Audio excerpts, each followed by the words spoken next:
Only a relentless human warrior would save a boy from the alien beast and adopt him as his child. The desert world of Arcanus stretched endlessly beneath a blood-red sky, where storms howled like dying beasts and the air shimmered with heat that could melt steel. The land was broken lifeless and cruel. Yet through that wasteland ran a child, small and trembling, his bare feet cutting on shards of glass scattered across the cracked ground. His breath came in short bursts, his silver skin marked by soot and blood. His eyes, wide and luminous with fear, flicked back toward the distant roar that chased him. The beast was coming. It had already devoured his village, torn through walls and screams alike. Its body was a mountain of muscle and metal, a creature born from war and nightmare. Its claws left molten scars where they struck. Its mouth burned with plasma fire. The boy's name was Kale, and he was the last of his people. He tripped, falling hard, his small hands digging into the dust. The roar grew louder, closer. He turned and saw it emerging through the storm, its massive head lowering its eyes, glowing like dying suns. Kale tried to crawl backward, his voice barely a whisper. Help. Then a different sound cut through the roar, a thunderclap. A line of blue light sliced through the storm, striking the beast's shoulder and blasting molten blood into the air. It staggered, letting out a scream that shook the ground. Through the haze, a figure appeared moving with the slow, certain stride of a man who feared nothing. His armor was scarred and dented, his rifle old but deadly. A human. The boy had heard stories of them, the destroyers of worlds, the ghosts of war. But the man's eyes burned not with cruelty, but with purpose. He raised.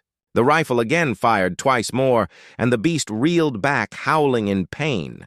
When the weapon clicked empty, he dropped it, drew a blade of glowing steel, and charged forward. The boy stared in disbelief. The human met the creature head-on. The clash of metal against flesh echoed through the valley. Sparks flew, blood burned the air, and dust rose like smoke around them. The beast slammed its tail, sending the man crashing into a broken wall. But he rolled back up, his armor dented, his face cut. Shouted a wordless cry and leapt again, his blade slicing through the creature's jaw. With one last furious strike, he drove the weapon deep into its skull. The ground shook, then went still. The beast fell, its massive body collapsing with a final hiss. The silence that followed was heavy. The man stood over the corpse, breathing hard, his armor smoking. Then he turned his head toward the boy who crouched frozen among the ruins. "You're safe now," he said, his voice low and rough. Kale stared wide-eyed. "You are human. I thought humans were gone." The man wiped blood from his face. "Maybe we should have been," he said quietly. He turned to leave, but Kale stumbled after him. "Wait, please." The man stopped, glancing back over his shoulder. The boy swallowed hard. "You saved me. I have nowhere else to go." The man sighed, long and tired. "You follow me, you listen, you live. Do you understand?" The boy nodded fast. "I do then come," Arik said. They walked across the wasteland together. The suns dipped low and shadows grew long. When night came, they found shelter inside the wreckage of an old ship. Arik built a fire using pieces of wire and energy cells. The blue flame flickered against the boy's silver skin. "Why did you fight that beast?" Kale asked, his voice small. "Because someone had to," Arik answered. "My people said humans only destroy." Kyle said. Arik stared into the fire. "Maybe they were right once, but not today." Kyle smiled faintly. "You don't look like a destroyer." Arik said nothing, but when the boy fell asleep, he watched him in silence. The memories he had buried for years stirred again. The memory of another boy, his own son, lost long ago on a burning world. He had sworn never to care again, never to feel again. But life had a way of testing such. Vow's morning came, and they moved on. Arik taught Kyle to walk quietly to find water in the dust, to sense danger before it came. He taught him to fight, not with anger, but with control. Kyle learned fast, too fast for a child, yet survival demanded it. Days turned to weeks. They became something like father and son, though neither said the words, but the world was not done with them. One dusk, as they crossed a canyon filled with wrecked machines, Arik stopped, his eyes narrowing. He heard engines, the distant hum of approaching ships. He pulled Kale behind a rock and peered out through his scope. Federation troops, armored humans hunting something or someone. Kale whispered, "Who are they?" Arik's jaw tightened. "Ghosts from a war that never ended," he said. "They kill everything. Not human, including those who stopped being human. Like me." Kyle looked up at him. "I don't understand." Arik touched the scar on his arm. "They called it mercy when they burned cities. They called it peace when they killed. Children like you, I couldn't follow those orders." Kyle stared at him. "You were one of them?" Once Arik said. "But not anymore." He motioned for silence as the patrol passed. They waited until the ships disappeared into the dust before moving again. When night fell, they found an old bunker half buried in sand. Inside were fragments of machines and half-working lights. Kale sat watching Arik fix a broken transmitter. "What are you doing?" the boy asked. "Trying to see if anyone still listens," Arik said, the "Auba." Screen flickered and static filled the air. Then a voice emerged, broken but clear enough. "Priority target Arik Vance, ex-commander traitor. Execute on sight." Kale froze. He looked at the man beside him. "You're wanted." Arik didn't answer. He just stared at the signal until it faded. "You saved me," Kyle said softly. "Why would they hunt you because I refused to be like them?" Arik said. "Because I saved a child once like you."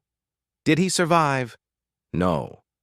Arik said, his voice barely a whisper.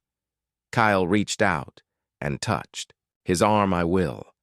Arik looked at the boy, and something inside him softened for the first time in years. He said quietly, "Then I'll make sure of it."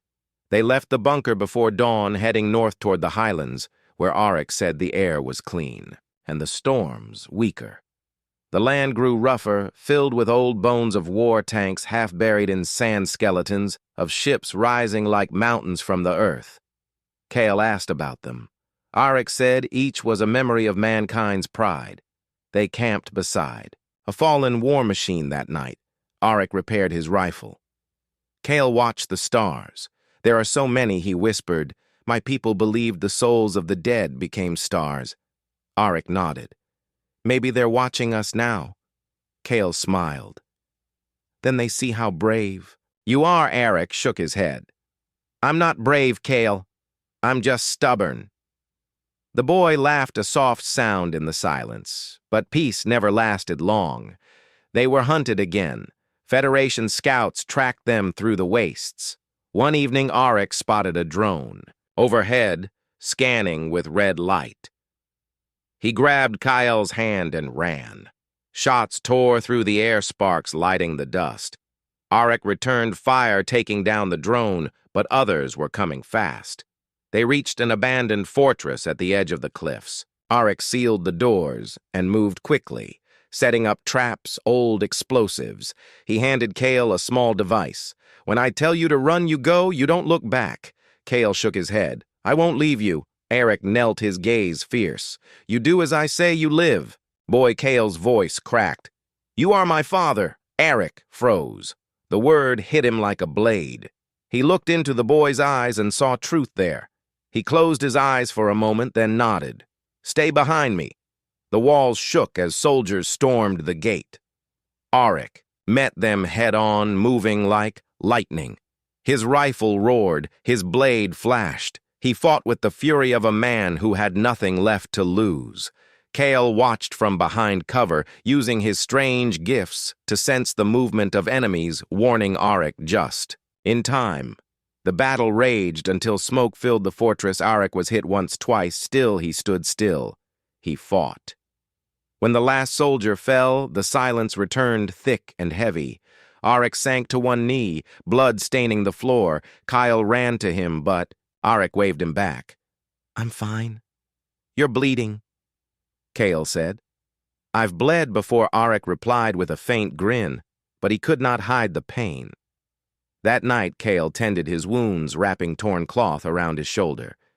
"You should rest," he said. Arik looked at him and smiled slightly. "You sound like my wife used to." He turned his gaze to the ceiling. "I had a family once before the wars before. I forgot what love felt like." Kale asked quietly. "Do you remember them every day?" Arik said. "And now I remember why. I fought to protect something pure, something worth dying for." He looked at Kale. "You remind me what that feels like." Kale smiled. "I will not let you die." Arik chuckled low. "Then I suppose I must keep living."